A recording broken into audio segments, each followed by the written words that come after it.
First off, we'd like to call on Xiao to share with us his insights on why primary sources remain the historian's first word. Xiao? Makasaysayang hapon po sa ating lahat. Good afternoon, everyone. My role for today, actually, when I was asked by Sir Chaco to join this webinar, I will leave the explanation on the primary sources on more credible people. Ma'am Marya, Svetlana Camacho, Ma'am Costelo, and Ma'am Regalado Trota Jose. But as a public historian, whose primary concern really is not so much on the archival, but on how history is presented to the public, my role here is to tell you a little bit about how a lot of the public appraises the legacy of Antonio Molina now. So I will be giving a very honest assessment of how he was viewed by my generation as someone who's coming from UP. Remember that UST, UP, we have different traditions of telling history. And how I am, in many ways, it's a journey of how I reappreciated Antonio Molina. Okay, so I will now give my piece. There was a time when our historical documents were written by our colonizers. Then after the war, nationalist history, quote unquote, emphasized that we must have a Filipino perspective in telling our history.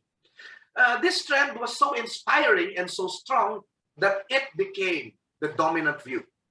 Teodoro Agoncillo, Renato Constantino, and Xiao Salazar are remembered. But traditional historians who believed in the positivist dictum that no documents, no history, were relegated to the sidelines of the study of historiography. One of them was Antonio M. Molina. Antonio Molina's 1961 classic, The Philippines Through the Centuries, translated into Filipino as Ang Pilipinas sa Nalolooban ng Mga Daang Taon, was the de facto official textbook that influenced generations of University of Santo Tomas students and other students from many schools in the country. But many of us in our generation dismissed him before for being, as they said, or as we thought, colonial and patriarchal. We thought that a lot of it, or a lot of what he wrote, was more about what Spain did here than what happened to the Filipino people under Spain. I even thought that Molina was a Spaniard or was a Spanish citizen for being too pro-Spain. Now that in many ways nationalist history has won and is now the dominant school of thought in the writing of the history of our country, historians are now less hung up about looking at other perspectives and are more appreciative of the efforts of historians like Molina. Antonio Molina, Tomasian educated and professor of Philippine history, civil law, ethics, philosophy, and result studies, dean of the Faculty of Civil Law, and was once acting Secretary General of the UST, the first of only two who was not a Dominican, embarked on extensive research in the archives of Spain from 1957 to 1960 to write his textbook. Before, most textbooks relied on the collection of translated documents from the 53-volume The Philippine Islands, edited by Emma Blair and James Alexander Robertson. Many of the documents he used, especially on the laws promulgated for the islands by various administrations, had never been used before.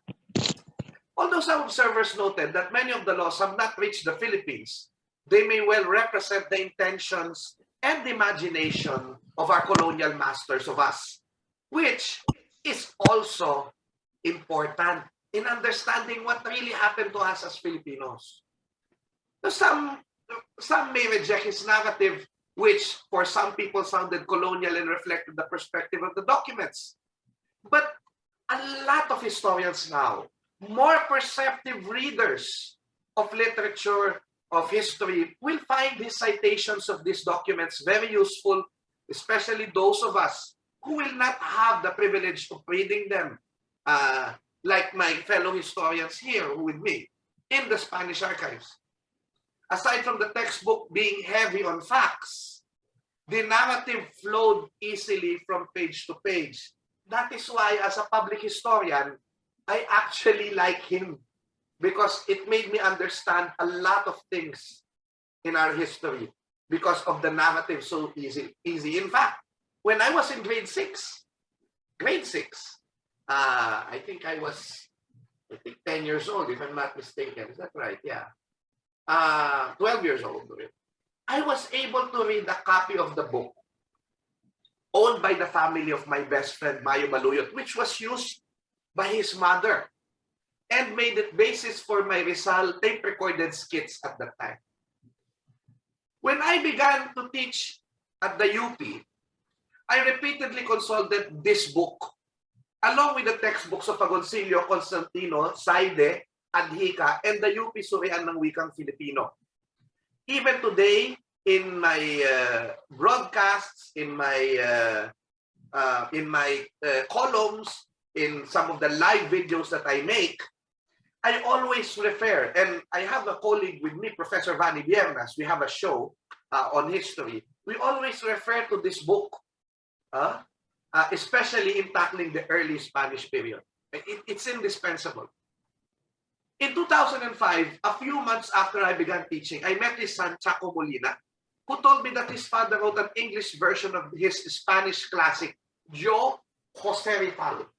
Okay, so this is the book wherein Jose Rizal, Molina, imagined a first-person account of Rizal, which are actually based on his writings, his journals, his diaries, his letters. Since then, it has been my dream to see it published, and hopefully soon enough it can be done. He also wrote Historia de Filipinas, where he won a Premio Literario Enrique Zobel, and Dusk and Dawn in the Philippines, Memoirs of a Living Witness of World War II. He also, and hopefully, because these books are out of print, hopefully they will see print once again. Because I'm now appreciating that I was wrong. I was wrong when I thought that Molina was pro-Spanish. I was wrong when I thought that he was pro-Spain.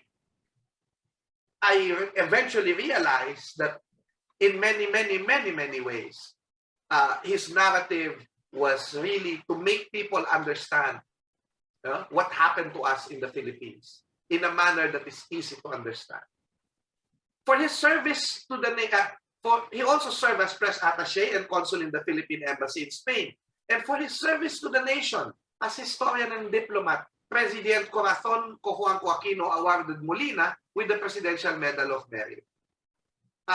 Recently, my friend Professor Ros Costelo helped sort out, or Dr. Ros Costelo now, helped sort out his books and memorabilia in Madrid, which were turned over to the UST Benavides Library last May 2, 2019, by Molina's daughter, Miss Carmen G.A. Molina, in time for the centenary of his birth, last November 19, 2018. Although a long-time residents of Spain, the children have retained their father's Filipino citizenship and continued the work of their father in fostering better Spanish-Philippine relations. A simple but beautifully curated exhibit followed that turnover at the library, and it reflected how updated he was about Filipino scholarship up until his death in 2000, and how all his life, his motto reflected that everything he did, he offered to his faith. Laus Deo. Praise be to God. This, my fellow brother Knight Commander of Rizal, also reminded us, humility is the key to knowledge. Humility is the key to knowledge. Realizing you don't know everything, that you're not the best person in the room, that we are all students of history, gives us the openness to learn more. May the example of this before underrated, but now fully appreciated historian influence us more. And as we always say in the Caballeros de Rizal, Knights of Rizal, non omnis moriar. Not everything in me will die. Hindi lahat sa akin ay papanaw. Hindi po lahat ay papanaw kay Antonio Molina dahil sa kanyang pamana na ibinigay sa ating kasaysayan at sa ating bansa. Mabuhay po tayong lahat. Thank you very much, Xiao. By the way, I forgot to say this. What I think is a very important way of describing Xiao Chua. I first met him when he was introduced to me by Lourdes de Vera and Robe Alampay when we were doing the anniversary of martial law. Yes, the series of exhibits for students, and he helped us a lot. And he also helped us in the commemoration of the University of the Liberation of Manila. But I would like to describe him this way.